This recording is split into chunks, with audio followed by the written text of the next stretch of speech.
It's like amazing. Yeah. And it's all shot basically on one set, a very New York story set in Sardi's, the famous restaurant that's still there. I was just there in May. It's still there. Oh, yeah. But it is about the breakup, essentially, of the great composers Richard Rodgers and Lorenz Hart, who had collaborated, Rodgers and Hart, one of the most famous names in music, it's like Lennon and McCartney, Right. until Rodgers met Oscar Hammerstein, and it became Rodgers and Hammerstein. Or decided to start working with him instead of Larry because of Larry's. So you set this movie right at that intersection. Yeah, it's the opening night of Oklahoma, which changes, Broadway musical history, but also is sort of, it's this breakup movie between Rodgers and Hart. Rodgers is going to go on and have this incredible second career with Hammerstein, and Larry's, doesn't know it, but he's in the last few months of his life. He's on a slow. The tagline Rick wanted for the movie was "Forgotten but not gone." Yeah, but it's like going to your ex's wedding. It's like, what are you doing here? Kind of. It's the opening night party for Oklahoma, but he's there, and it's kind of. And that's what it is. It's at the opening night, right after Oklahoma has premiered, because I'm setting up the clip now, and you're all at Sardi's, and here in the corner, watching all of this sort of happening before his eyes, the end of his career as he knew it, and we're going to talk about that. But first, we're going to look at this clip, which is from Blue Moon. This is Ethan Hawke. No chance. We have a chance now. I read that out. Okay. Wow. Wonderful. This is what Nichols said in the Times.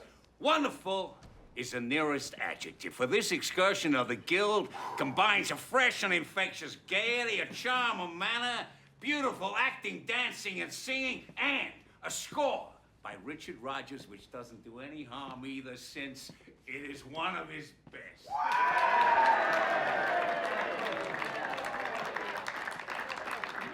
Mr. Rodgers' scores never lack grace, but seldom have they been so well integrated as this for Oklahoma. Here's turned out waltzes, love songs, comic songs, and a title number, which the state in question would do well to adopt as its anthem forthwith. Oh, what a beautiful morning, and people will say we're in love, headed for countless jukeboxes across the land. And a dirge called Poor Judd, in which the hero of the fable tries to persuade his rival to hang himself, is amazingly comic. The farmer and the cowman and the Surrey with the fringe on the top also deserve mention, only because they quite clearly approach perfection. Read that part again. Because they quite clearly approach perfection. Put that on the marquee. Quite clearly approaches perfection. That is the great actor Adam Scott, who plays Richard Rodgers in that scene there.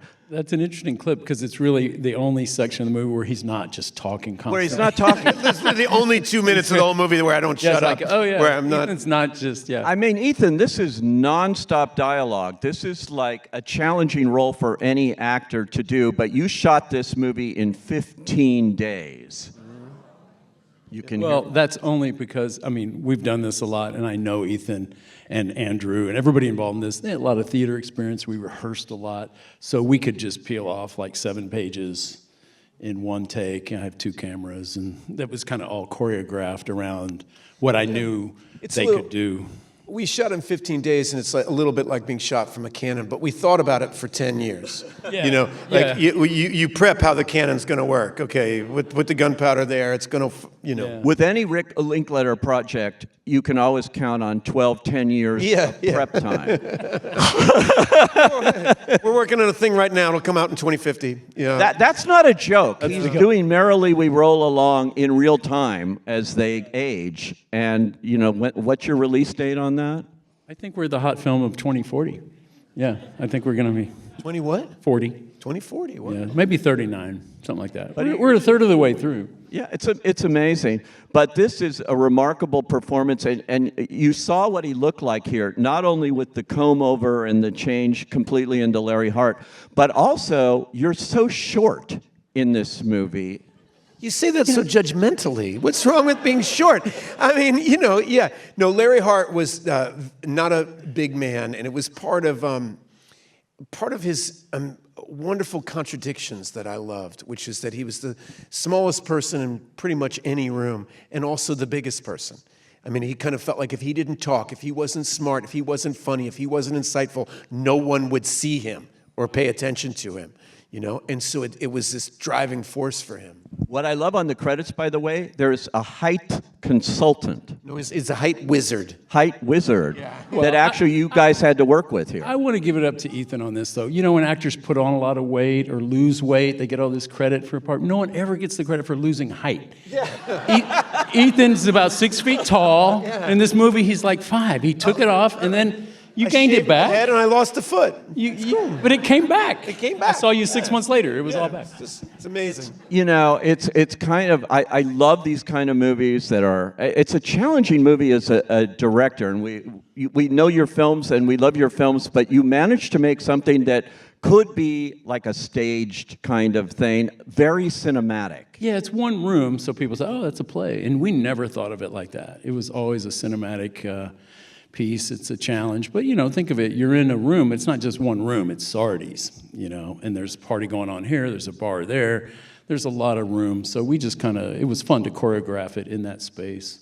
And we always thought of, you know, it's kind of a real-time movie, you know, so. It's like, because a little bit, you know, in different aspects in the Before trilogy, particularly the second one, Before Sunset, that's pretty much real time, where you learn about, it's almost like building a domino, what do you call those, sculpture? Like, you know, where each domino has to hit the one before it. It's like a math experiment. It's like building a watch or something, this movie, because Rick's not going to be able to recut a scene or move a shot for there or cut out a line, because every moment builds to the next one. And that's why the rehearsal and the thought process before you start is so important. And that's what makes it cinematic and makes it not a stage play. Yeah, and you guys have such a shorthand, I imagine, now after, this is the 9th film you've made together. If you know all the Before trilogy, as they call it, Before Sunset, all of those.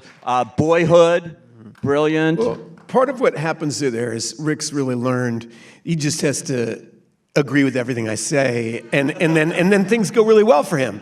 That's basically that's the way. And films I don't work with. Yeah, they're terrible. Yeah, everybody knows that. You know, nobody likes any of them. Yeah. You know. But now, don't discount yourself here, Ethan, because I know he's a great director and he's worked with you so many times. But I've heard if you even slightly lapsed into something that wasn't absolutely the character. Well, I mean, we're being funny, but the truth is, this one was tough. Rick is really, really good at what he does, and it was really tough because. There's all these superficial things we're talking about, height and hair, and these superficial things that if you don't get right will ruin the movie.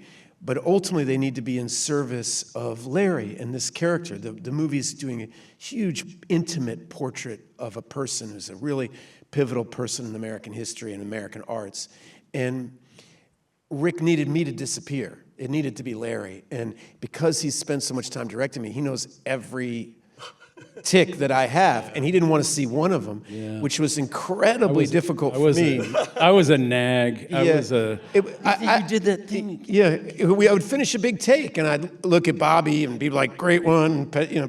Everybody's like, "Great." Look at Rick, and Rick would go, "Let's go again." Yeah, like no, you just did that thing. You know, you had to become a completely different person. You know, you would say, "I see you." That's what he would say all the time. "I see you." Yeah, let's go again. I saw you. Yeah, so it's like, okay, it's kind of like trying to, if you're a cabinet builder or something and somebody wants you to build a cabinet, only this time you can't use any of the 5 tools you always use. You know, it's like, I still know how to do it, but like, how do I do it without the hammer, all right, well, you know, I mean, it was really... Yeah, it was kind of a deductive process. Usually you're building something. This was like taking away everything, because Larry Hart, all he is like his wit, his brain, but in body, he's so, you know, I just saw him as like an open wound, not a, you know, Why confident did body they person. break up? I mean, I know Larry had problems with alcohol and things. He was his own worst enemy. That's it, right there. Yeah. We've all, the world is rife with struggles with addiction, and if you have a friend or a partner that is powerless over their addiction, they're impossible to work with. Yeah, and they don't understand how their tail is breaking You things. see it on Andrew's face. He's like, Larry, it's not the art. It's, you know, you not showing up. It's you know, he's ambitious and he wants to. So it's an artistic breakup movie. He says Yeah. that's what we always do. Come on, it's fun. It's not fun. It's not fun for other people. Not Well, fun they were anymore. on top of the world, like Cover of Lennon, Time like magazine. Lennon and McCartney Yeah, of their yeah. times, as big as you could be. I like to say, really what it is it's Lennon and McCartney. The day they're breaking up, only one of them's going to start a band that's 5 times bigger than the Beatles, and the other one's going to be dead. And That's the stakes of the movie. that's the sad show business story here of what happened. And Well, they did work together. As you see, he's kind of throwing him a bone. I'm going to redo, you know, we're going to, gives them a couple new songs. Yeah. Connecticut Yankee, he does write 5 more songs, but yeah, it's kind of a disaster for them personally. That was it. Now, what did your family say when you saw this new look that you had here with the comb over? You actually had to shave your head. I've known his kids forever. They didn't know it was me at first. Yeah. And my kids, my wife didn't like being on set. She like looked at the monitor once. She's like, "Yeah, that's." I'm out of here. I think I'm gonna go home. Yeah. Well, you also had those brown contacts in. Yeah, I You're know. used to looking at someone's eyes and they change. It's just weird. So that was weird. Everything Yeah. was weird. And you just looked weird, you know, because you had the long hair on one side for the comb over. Yeah, and you don't know much about your scalp till you shave your head, and my scalp's kind of weird looking, and so anyway, and everybody's talking down to me, and that's irritating. And to be honest with you, I just was working so hard, the trying to make sure that we could do this in the time period that I didn't have The whole for time, anything I else. was kind of moved by that. Like, working so hard, it's the same enthusiastic Ethan, you know, working his ass off, and I'm going, God, he's forgotten how weird he looks. It's great. That was like I had that little going the whole time. Sometimes I would It was try great. just a It was little very charming. gentlemanly flirting with Margaret, and I realized, oh, right, I got no game here, you know. Yeah.